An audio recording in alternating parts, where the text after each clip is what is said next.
am here to introduce the panel, How Can We Govern Tech in Uncertain Times? I'll tell you a little bit about how the afternoon will work. We will have the panel, and once we break from there, I'll introduce the interactive session that we're going to do that will lead us into our close. So we won't have a formal break between these, but you will have an opportunity at the end at 1:30 to get up and move around a bit. So I shall introduce our erstwhile moderator is Charlotte G. Charlotte is MIT Technology Review's news editor, responsible for ensuring the publication has a steady stream of brilliant must-read news stories. Hopefully some of those soon will be coming from those of you in the audience. It's a role she has assumed after several years as a news reporter, alongside writing Tech Review's flagship daily newsletter, The Download. Charlotte regularly does public speaking, including appearing on the BBC, NPR, and other broadcasters from time to time. I'm incredibly grateful to have her help today. Please welcome Charlotte G. Thank you. This is working okay. Thanks, Gina, especially as I basically just butted into this conference and was like, hey, I think I should moderate a panel. And she was like, I think you should as well. Anyway, I'm very excited to be helping to kind of wrap things up slightly here. We have an incredible panel of people. I'm gonna go from furthest away. So we have Sarah T. Roberts. She is a professor at UCLA in gender studies, information studies, and labor studies. Sarah specializes in internet and social media policy, infrastructure, politics, and culture, and the intersection of media, technology, and society. She is the faculty director and the co-founder of the UCLA Center for Critical Internet Inquiry, alongside Safia Noble, who is in the audience today and did a brilliant talk yesterday.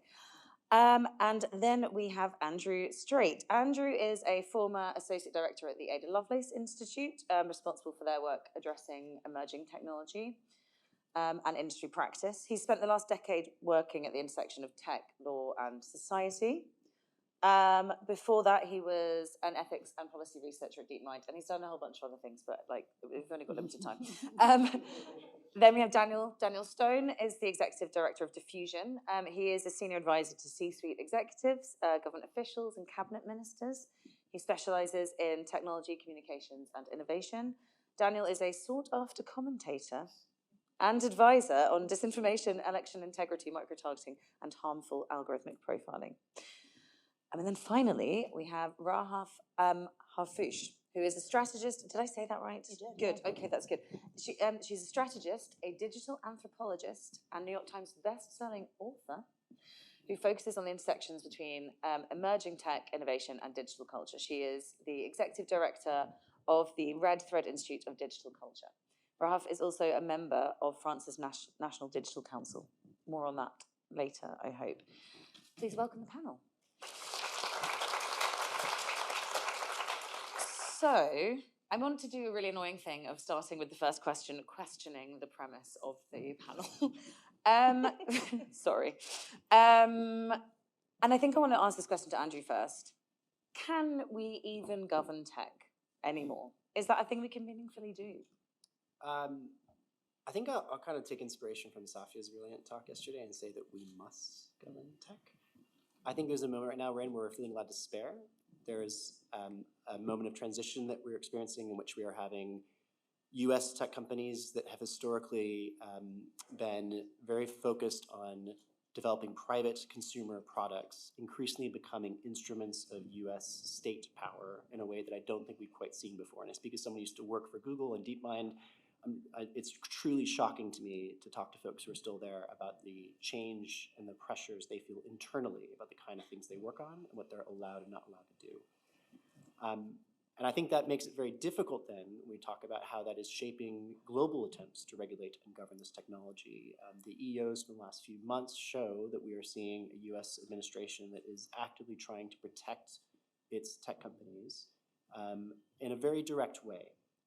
But that does not mean that we can shy away from governance and regulation of different types.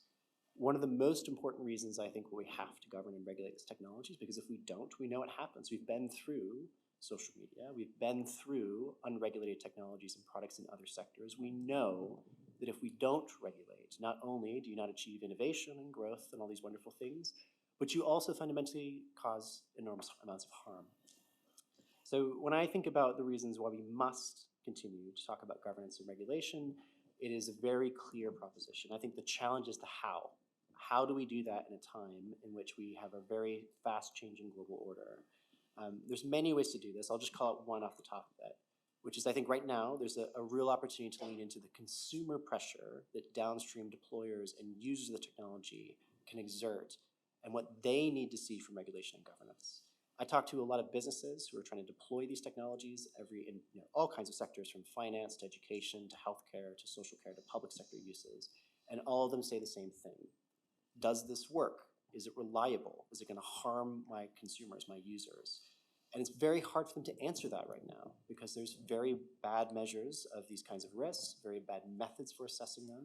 At the moment, these companies are kind of have a lot of buyer power to kind of say, this is something that you need. It fits all the solutions and problems that you have. And I think there's an opportunity to kind of lean into that pressure that's continuing to build and grow and push back against it. So there's many more ways to do the how, but just kick us off with maybe a slight option there to consider. Yeah, one way. Yeah. I mean, governing tech, it sounds like a good idea when you put it like that. Sarah, I wonder if you could maybe spell out for us, and maybe this is such an obvious question, but I just think it's worth thinking about. What is wrong with not governing tech? What is the problem with that? Why aren't we just going to go crazy and let everyone do whatever they want? I know it's insane that we're having to restate this argument, but I actually think we maybe do. Well, it's not really a hypothetical, is it? It's actually the status quo. And so if you are at all concerned about, I don't know, let me grab something from thin air, the political circumstances in the United States at the moment. Apparently we're doing politics over signal right now. Oh my God. Right. I think if you're at all concerned about like the state of affairs at a larger scale, beyond just the matter of governance of tech as a sort of discrete thing separate from that, then you will know that something has to change in terms of the outsize and actually totally anomalous carve out that tech has gotten within the American context as an industrial sector over the past, however you want to measure it, 15, 25, 40 odd years. Certainly in the United States, no other sector that I can think of that is in, at least in media, enjoys the absolute privilege of having virtually no government regulation over what is shared on those platforms, or gets treated as an intermediary in the way that these huge companies' platforms do. This is why other major players in other adjacent sectors really lobby against those companies. So, you know, Disney being one that comes to mind as a major foe of Meta and other companies, for the simple fact that they don't get to release whatever they want without consequence. They certainly are responsible, as you say, to consumer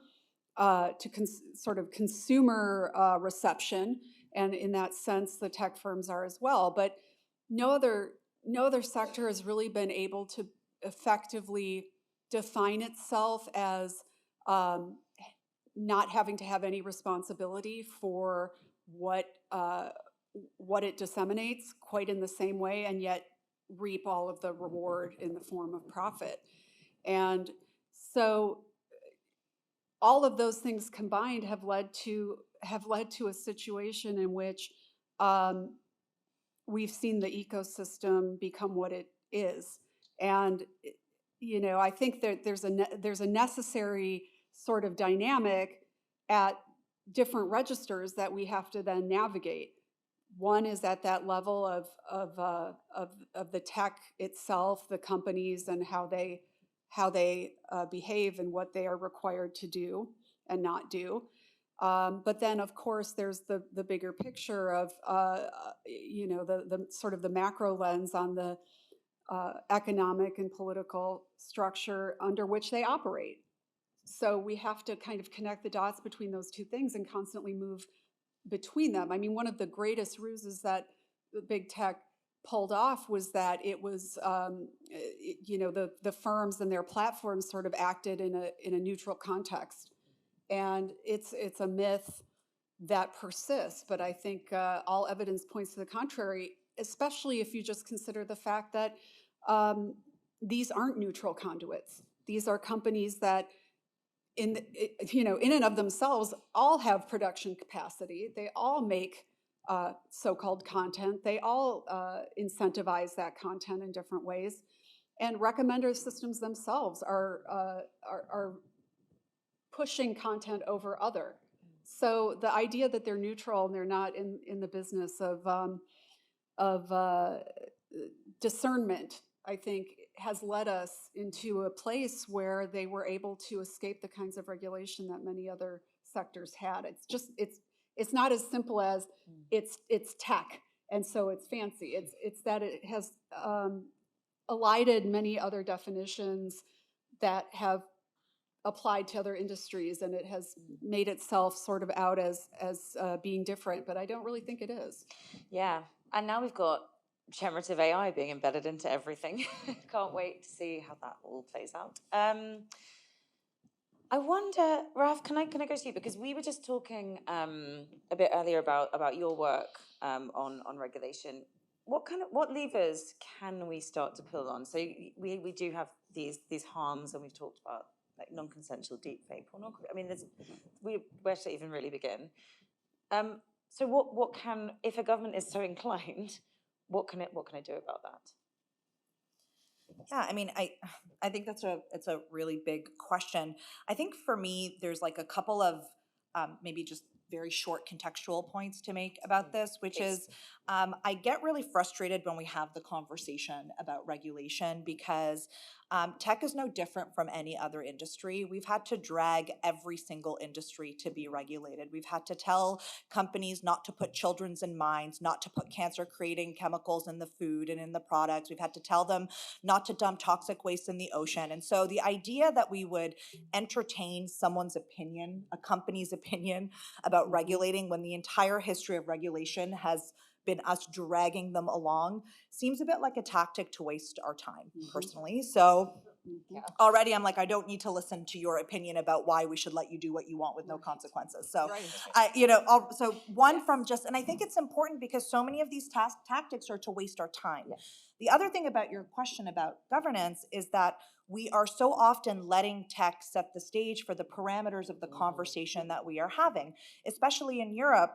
When we have pretty strong regulations, the conversation has always been that somebody comes in and they say, regulation stifles innovation, and then everything Europe says is a response. But by responding, we're agreeing with the premise that regulation stifles innovation, and that's just not true, because my toxic trait is always asking very curiously which part of the regulation is stifling the innovation and what kind of innovation is it stifling? Because I too could build $1 trillion company if I didn't care about human rights or the planet. So I mean, sorry, I'm very sassy right now. No, please continue. I just get so full, I'm just so full of rage all the time about this conversation. I think everyone. Like underneath the memes, there's just rage. It was tempting to be like, should we just meditate?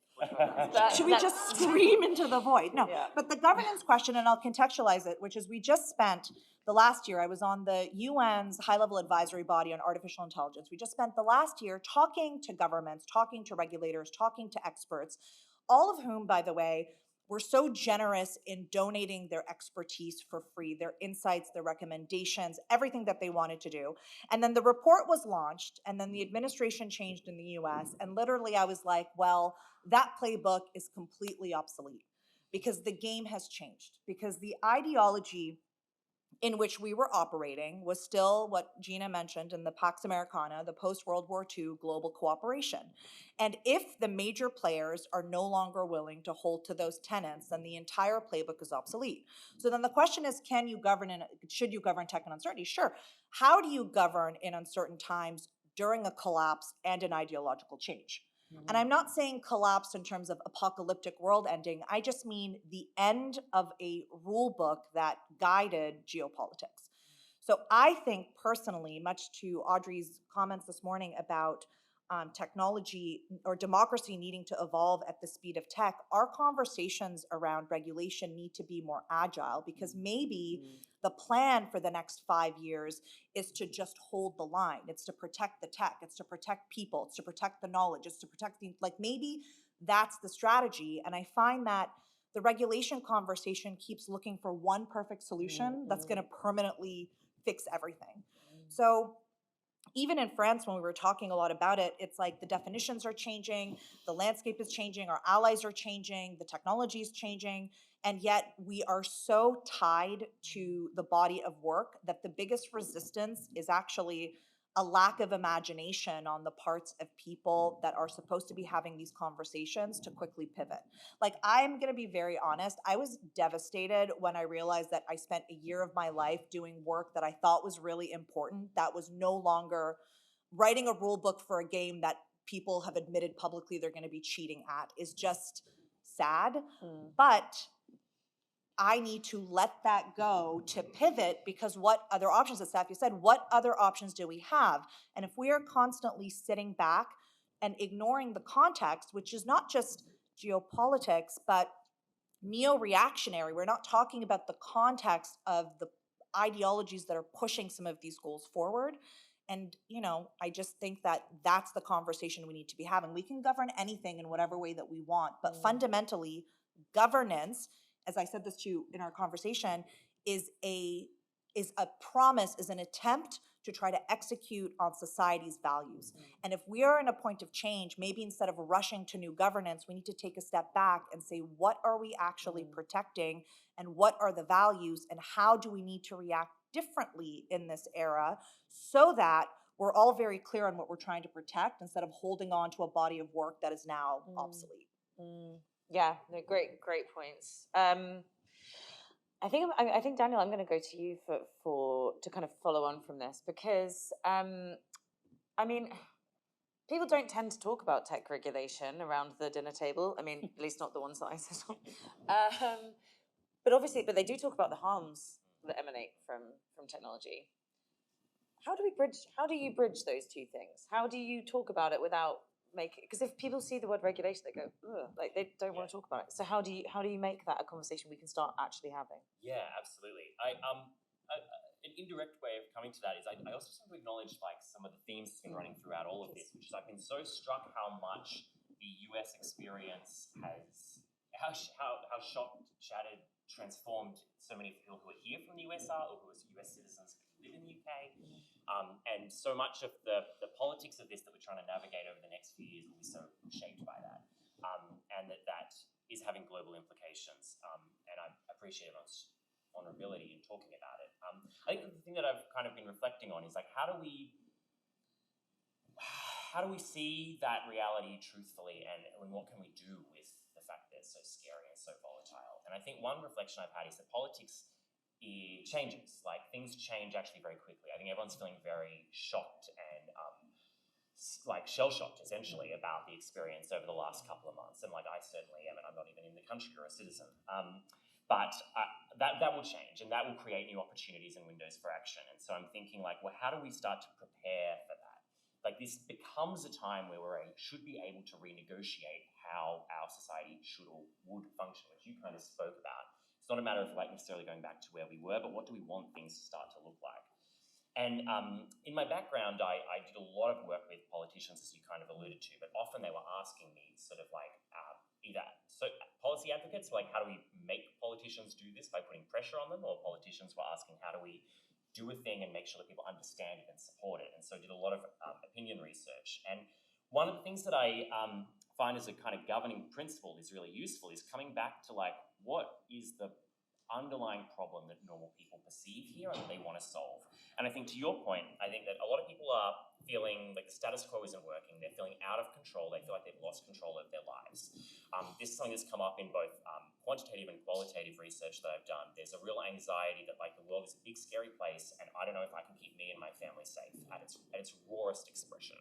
Often articulated with more like layers of intellectual justification or context, but that's really the core of where people seem to be at emotionally. And that will, sometimes that manifests around economic security, like the cost of eggs or like, you know, cost of energy in the UK. It's being able to see a doctor, being able to get a home that you can afford. It's this precarity. And so why do we want technology? Why do we want this stuff in our lives at all? Well, underneath it is this implication that technology will help us solve some problems.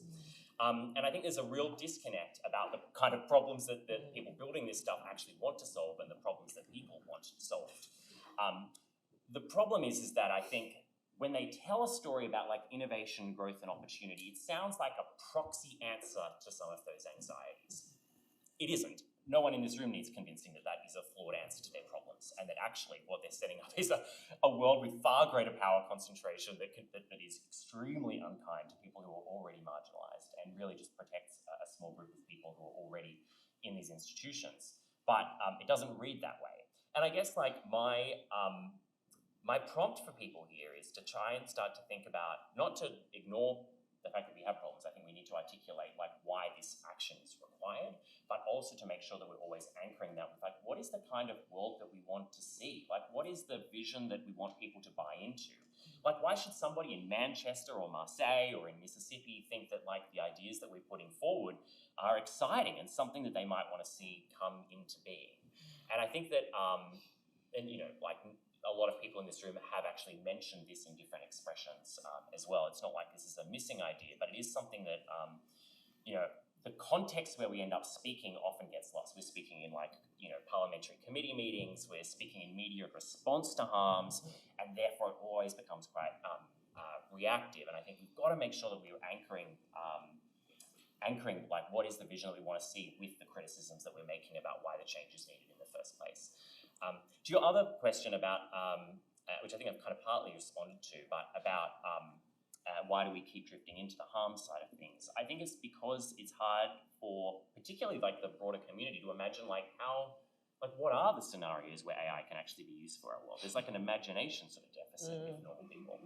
And I think that's where we, in the absence of that, are like kind of delegating some control to some of these labs to try and imagine that future for us, which is also like hugely problematic. Yes, I mean, for so many reasons. I mean, when you look at like the complete lack of diversity being top of my head. Yes, I do find that I do find that really interesting because again, we come back to like when we talk about AI, what are we even talking about? Yeah, Because absolutely. you know, if you say to people AI is getting really good at diagnosing cancer, for example, people like that. That's good. We think that's good. But then if you say to, like, oh, it's also like racially profiling people, we don't like that. So it is difficult and it gets bunched in together. I have to do a tiny plug. I'm so sorry, but I just have to. But if you are interested in that question, what is AI, and why it matters that we have an answer, read an article by William Douglas Heaven. He is our senior AI editor. It's like his magnum opus, and it is really, really good. And it will make you think. It will make you think differently about AI, even if you think it won't. I promise it will. Sarah, I want to go to you on this. From where you're sitting, which part? Because we've talked about all the different areas in tech. Which part do we need to regulate the most urgently? Because if we're looking for not perfect, but just to start somewhere, where would you start? Well, you know, I'll tell you that it's a bit funny that I'm speaking about like how to instrumentalize regulatory policy, because I've spent a lot of my career in the room with legal scholars and practicing lawyers, many of whom are very nice people, and I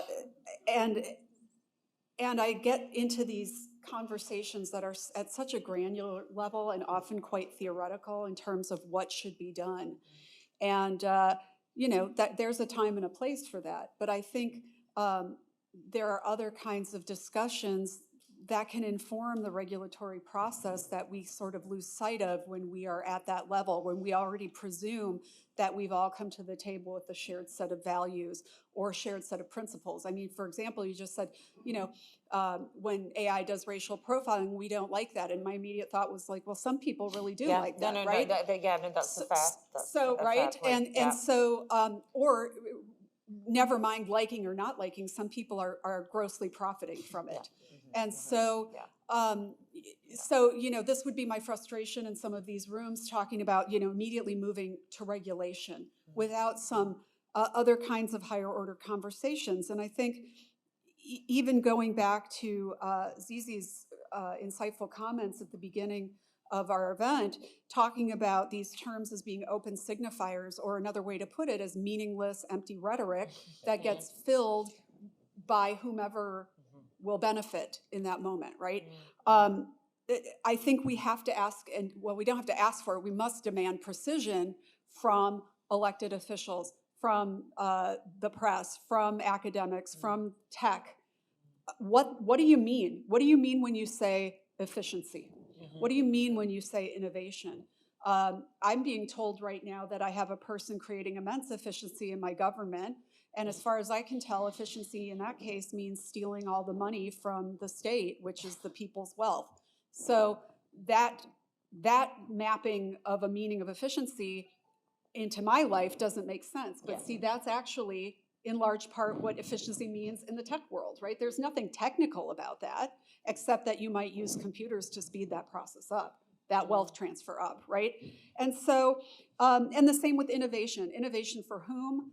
To solve what problem, for what purpose, and who's behind it. I mean, I really think we have to get back to some of the basic questions about what is this shit for? What is it for?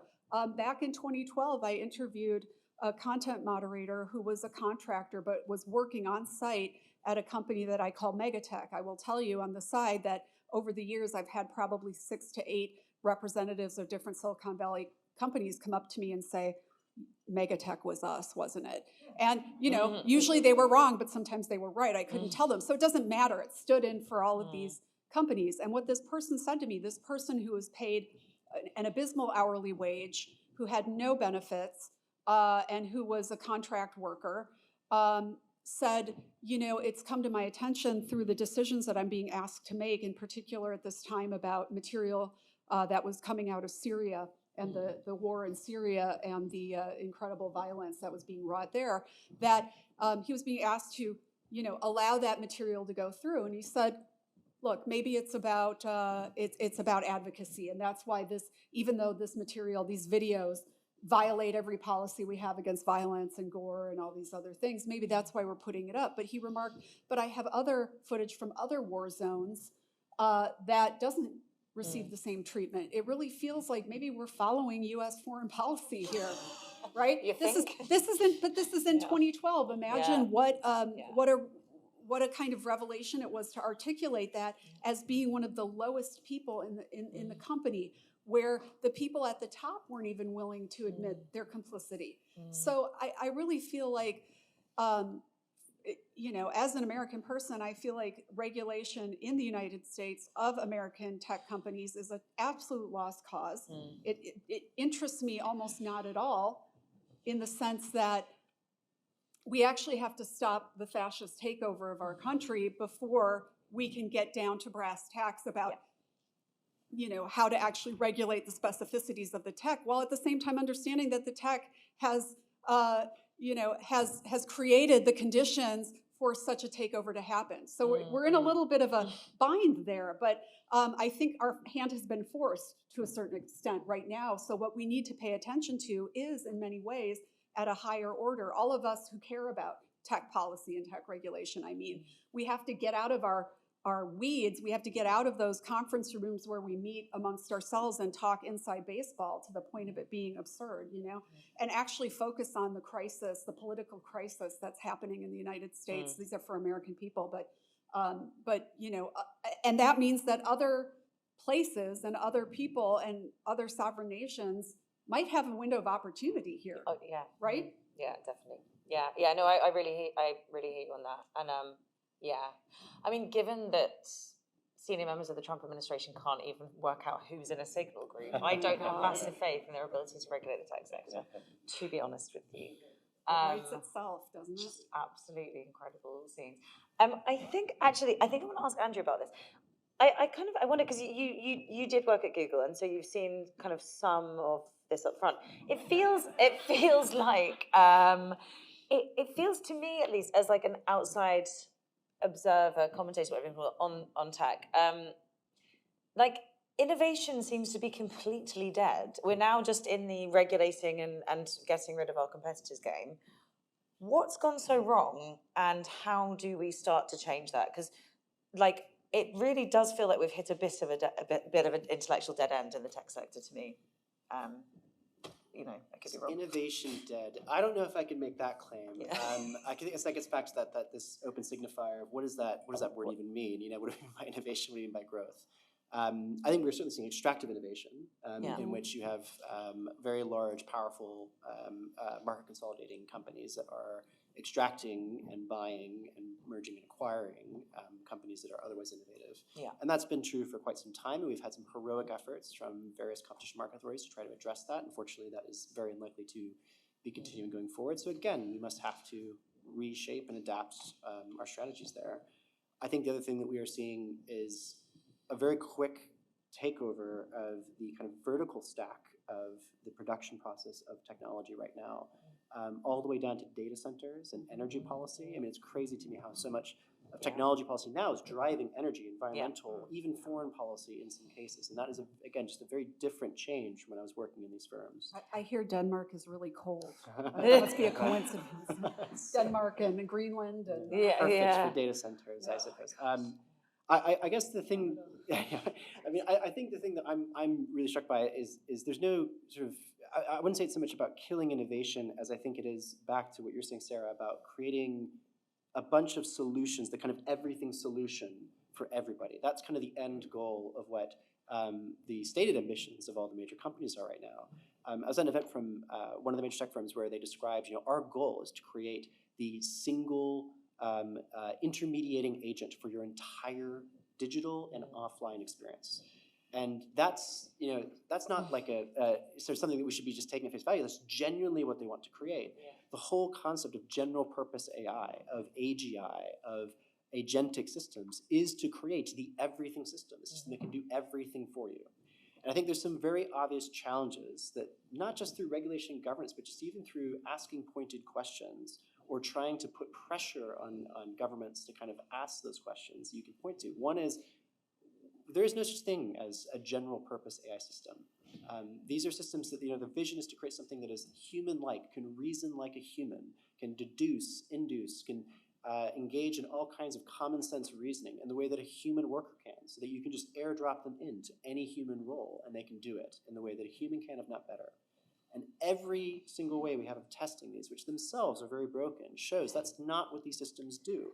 They might be very good at probabilistic kinds of reasoning, and they might have the morphology of language, the ability to replicate language in a very impressive way, but they still fail basic logic tests that a 3-year-old can complete. And it gets back to this question as well about control and safety. You know, if you move to a general purpose system, how do you understand fairness and bias with a system that has no context that can be deployed in any setting? That just makes zero sense. And this is why I say we have to think as organizations that are working in this space, where can you find the pressure points to try to push forward change? Right now, what we're seeing in this ecosystem as we move towards more general purpose systems, these kind of everything systems, is it puts more and more pressure on the downstream organizations and users who are deploying and using them to come up with guarantees of safety, to come up with the use case, to come up with the problem that the solution they're being sold is meant to fix. And that is a huge problem. I'm actually quite hopeful in a weird way that I think we're seeing a very like classic bubble situation, and that the frontier of the technology is progressing at such a fast pace in a very strange direction, but the need of businesses and consumers is completely going the other way. Yeah. I really do. I genuinely am actually hopeful about this, and I think it's just a matter of giving that gentle nudge. But I also want to stress this is a major issue for governments. Governments are I think are very caught up in this idea that AGI can be this everything solution. It can achieve enormous productivity gains. And I think, Rahaf, your point of like asking those pointed questions of like, okay, where? Like, Yeah. show me the productivity gains, show me the benefits, show me where this is not just improving speed and efficiency, but actually outcomes. That it's not just increasing productivity over here and shifting the burden over here, that it's actually net improving efficiency and productivity. And as soon as we push on those kinds of questions, I genuinely think we kind of burst the bubble as it is. But that is unfortunately, again, a very defensive positioning we find ourselves in. Yeah, the bubble is strong though. It's a real strong The bubble bubble. bites back. It's a very effective. Like pretty hard when you try and do that. Yeah, I mean, yeah, I do sometimes think about like when was the last time I found a tech product that actually delighted me.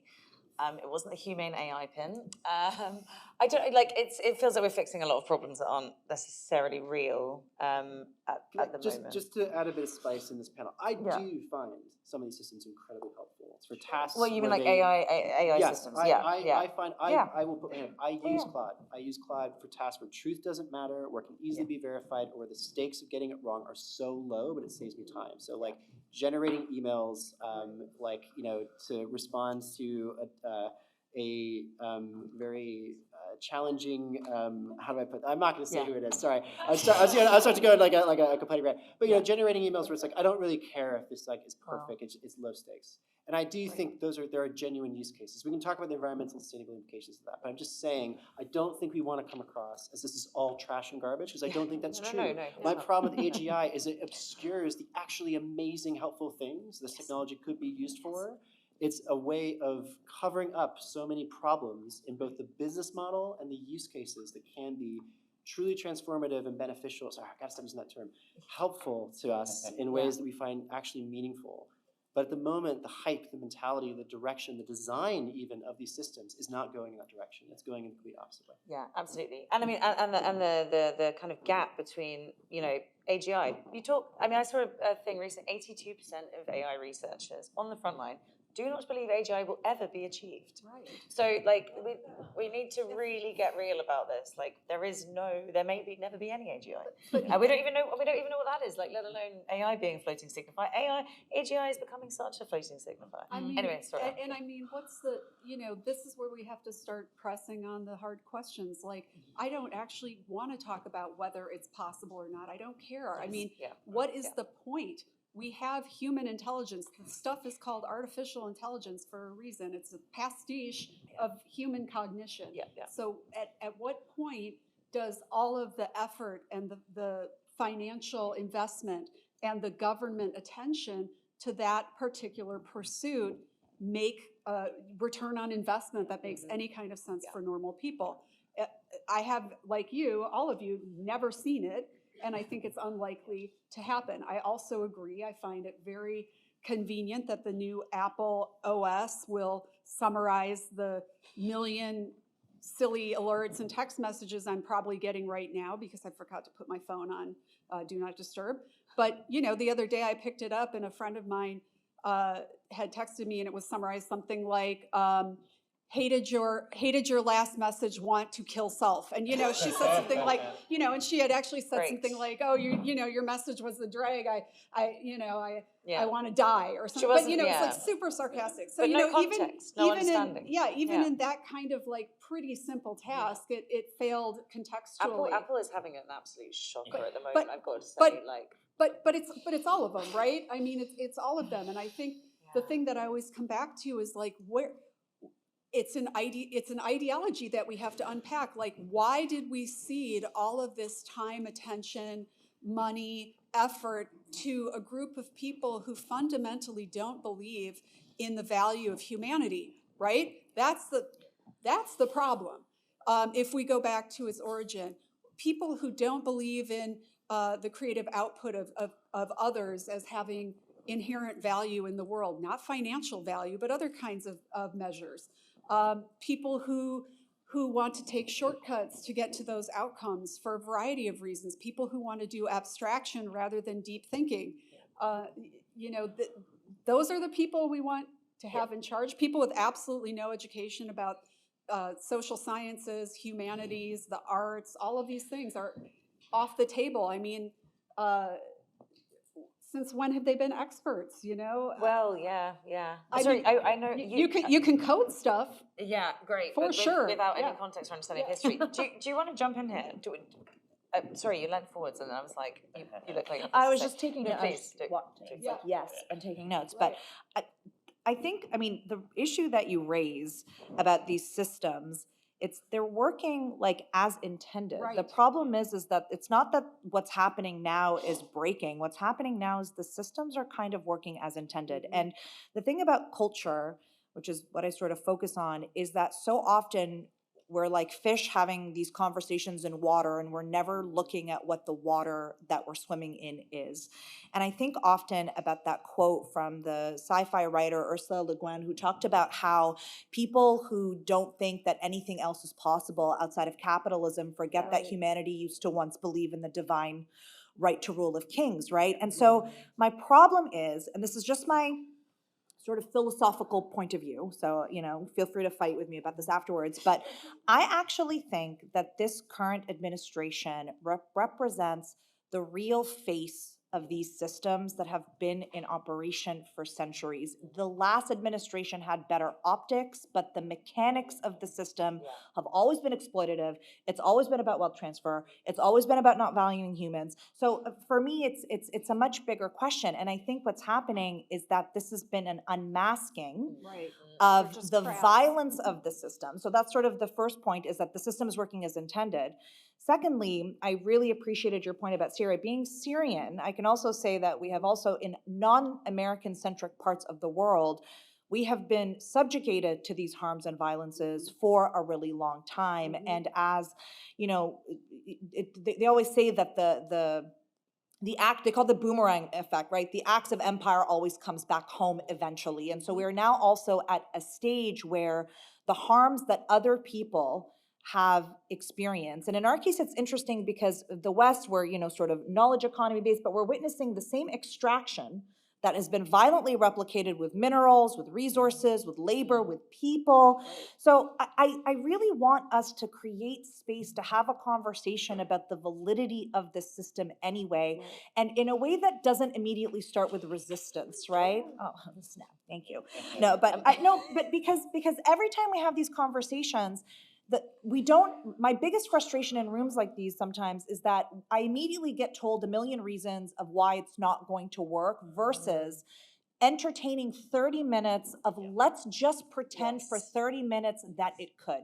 And so that I think we need, because these systems are failing. When I say collapse, the environment is failing. We're passing barriers. We're warming. We have massive social demographic collisions in terms of population. We have massive social upheaval. We have increased polarization. Like, the writing is on the wall, you know, and it's that meme that was going around the other day. It's never been a worse time to have good pattern recognition and an understanding of history, because every day I'm just like waking up, you know, the signs. And so, so what I would love from, it's just every day, but what I would love from all of us is, where can we create the opportunities to exist in paradigms of possibility? Because that's where it all stems from there. But that includes facing the grief and the accountability and the complicity, and I include myself in this, that these systems that have benefited us, that have created great tech, that help us write our emails, are actually fundamentally harmful by design in terms of the cost that it takes.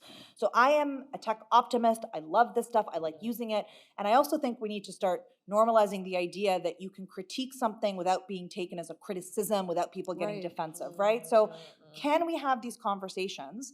Because as I said to you when we were walking home, walking to Downing College, that which is my home now. I'm not leaving ever, Gina. Thank you for that. As I said to you before, society cannot exist without scholarship. We can't have a society without ideas and knowledge and information and resources. So there's nobody better than the people in this room to start doing that work. But to do that, we have to let go of our attachment to the water that we've been swimming in. Wow. Well, look, it's no accident that the attack in the United States right now is directed towards universities and education. By design. By design, it's been going on at least for 45 years out in the open since the ascendancy of Reagan. I totally agree with you that what we're seeing is just an end game in the United States of mechanisms that were tried out in laboratories, literally called that by the people in charge at the time, laboratories of other places in the world to see how we might hone those techniques.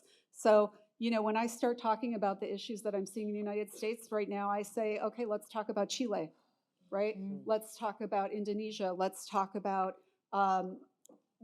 the whole colonization of the continent of Africa by various powers, you know?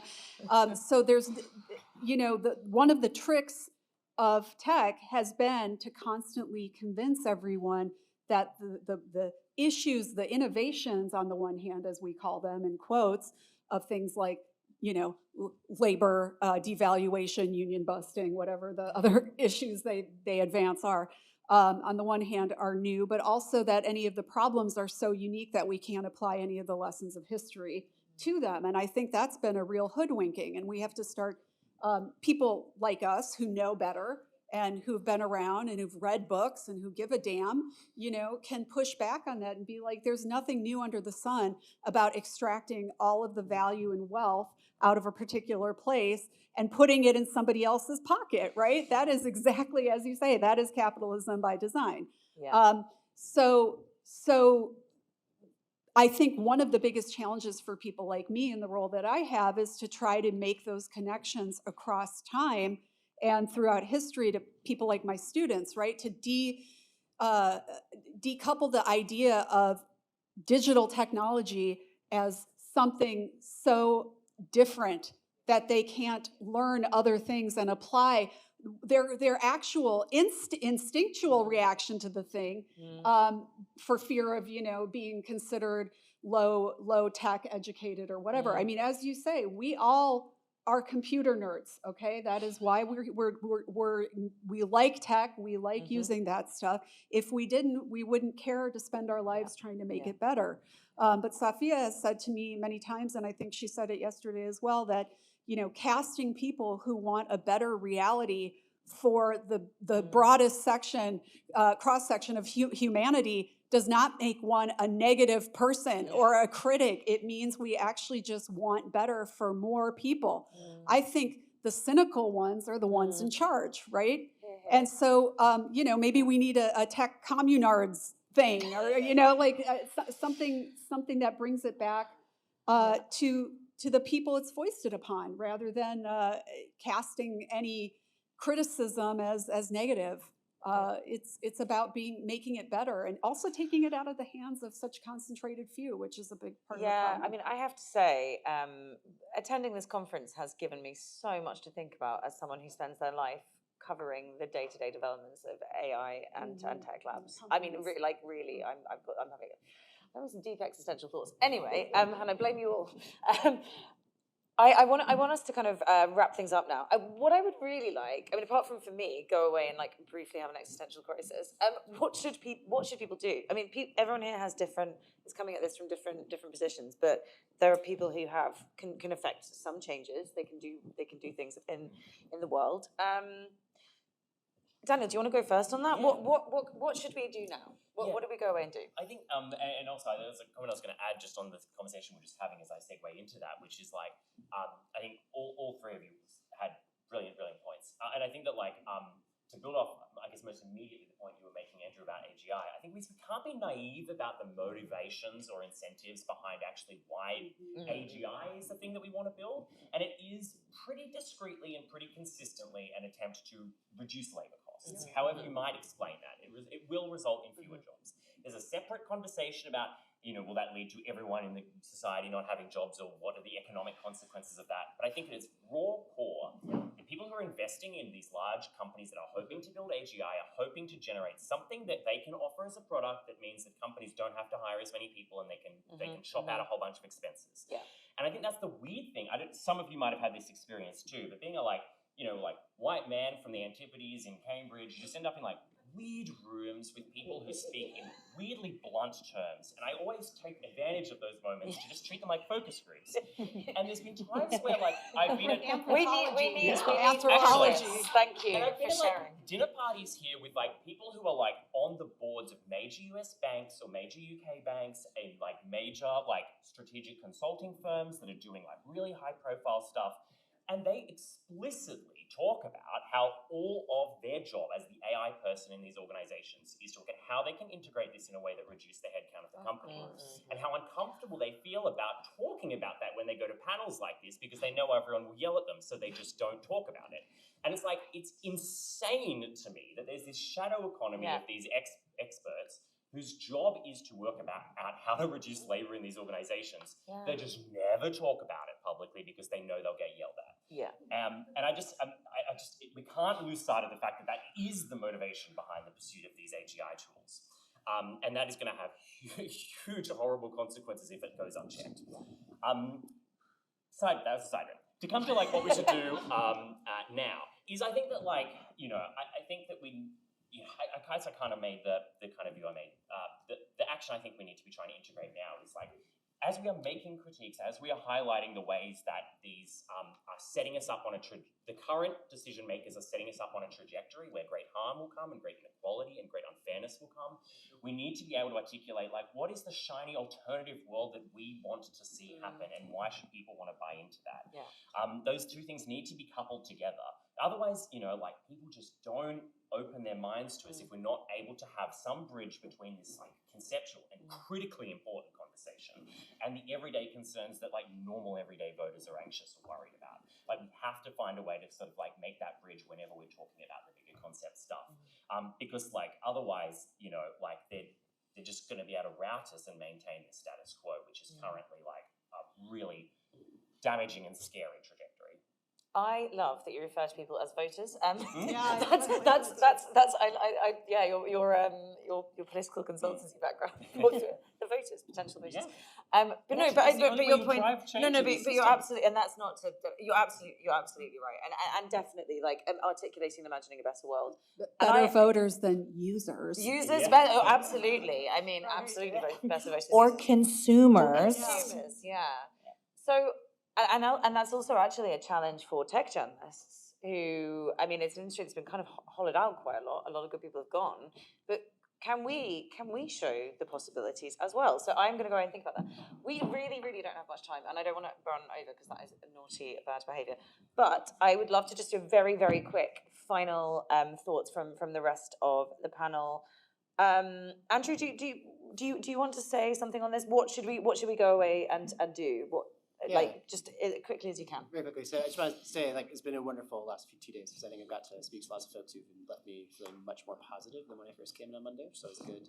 I think one thing that I'm left thinking of the way forward is that with every technological innovation, we also need to have social innovations that help us balance power. It was not the printing press, as Johnny Penn has famously said, that created mass education. It was mass literacy campaigns that did it. It wasn't the creation of the modern factory that led to current modern labor law. It was labor unions pushing back and creating 5-day work weeks and child labor laws. So much of the work that I've heard from folks like TUC, from the Welsh trade unions here today has been like very helpful to me to be like, okay, like what other social innovations, what other rights do we need to create? The other thing I'd just say is as much as we can, I think building off some of the points that Audrey's made this morning, and I think that others have as well, thinking about directional adoption. This is a point that Karsten Young at IPPR has made several times, this idea that we should stop like just innovating for the sake of innovation, because then you're just running very fast towards a cliff. It's like, why do that? Think about directional innovation. What are we actually trying to achieve with this technology? What are positive, clear use cases that are fit for purpose? And the more that we can define those, I think the more that we can lead the kind of positive vision of what this looks like in a different direction. It doesn't require us to wait for this deregulatory moment to pass and for regulators to step in. But the last thing I'll just say is I think we do need to have a conversation, again, to continue to push this about what good regulation looks like. Helping regulators build capacity to do the existing jobs they already have to enforce these kinds of emerging technologies. Again, so much of the wisdom in this room, I'm just aware, is not something that I hear reflected when I talk to regulators or talk to public sector institutions. I think it's something where the more you can kind of speak with them with an open heart and open mind and being very curious, the better. I've just got a text message from Pete Hegseth. I don't think he's got Oh, anything. are you on that chain he's got too? nothing more to Yeah. add, but Amazing. I just want to add that in. If you, yeah, I mean, You should call him. Just get him Yeah. on the just panel. call Get him now. on. He'll no. If you phone him, he'll just deny he ever did it. I didn't do that. That wasn't. But it's right there.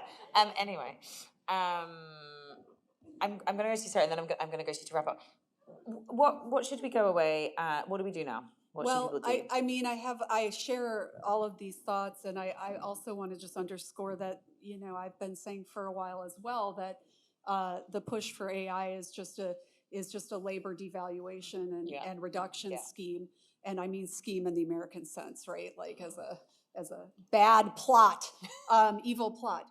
I will tell you what I'm trying to do where I have local control, which is sometimes all we can do, and that is in the context of the university where at least I think right now I'm still employed, and that still operates, is we're trying to build a curriculum to help students across the university, including students in STEM, but also in every other discipline, to be able to make the kinds of connections that we are making today across time and space, across disciplines. You know, using economics as one mechanism of evaluation, but many others as well, so that students of these elite schools, like where we sit now, can go forward and make better decisions when they're in the rooms with people who try to hoodwink them. Yes, absolutely. And finally, like, what would be your advice? What would you say? Here are some actual concrete things you can do. Screaming into the void? No, you can do a bit of that. It's very therapeutic. It calms your nervous system down. What I will say is, I think the conversations at this conference that we've heard about we are at war, we're not at peace, that this is a real sort of moment of despair. We've heard about grief, we've heard about risk, is that I think maybe the assumption is that the only way to participate is by being on the front lines. Like the only way to participate is by being in the battle, by protesting very sort of aggressive, violent, overt acts. And I think we have to remember that there are many different roles for people to play. And some of those roles involve making art and telling stories and holding space for communities and saving data and archiving each other's information and networking. And I always like to compare it. These are the conversations we're having in our group chat, which is, you know, we all wanted to be, you know, like the Frodo that got to hang out in the Shire, but, you know, we've got to deal with sort of Sauron right now. And the lesson from that is that only Frodo with Sam went to Mount Doom. There was a whole bunch of other jobs for people to do. I want to take the job where we talk to trees. But but regardless, is that I just think that there are a lot of different jobs. So my action to you would be to identify these different jobs and identify where it makes the most sense. Is it talking to your neighbors? Is it mutual aid? Is it talking to researchers and saying, how can I help you safeguard your information? Is it archiving backups of data sets? Is it creating opportunities for people to have imaginative conversations? Is it protesting? Is it harassing your elected representative? But we need to have agency, and that's sort of the biggest takeaway that I heard from Audrey this morning was the plan to seed competency means that people feel empowered that they have agency. And every single person in this room has an enormous above average level of agency. So how are we going to use it? And that would be my thing. It doesn't all have to be despair. There's a lot of resistance that comes from creating and imagining and dreaming and sort of doing that as as an act of service to the community as well. I think that's a great note to end on. Thank you so much for all of you for sharing your thoughts. I mean, we could literally talk about this all day, but I'm not going to because Gina is looking at. Thank you.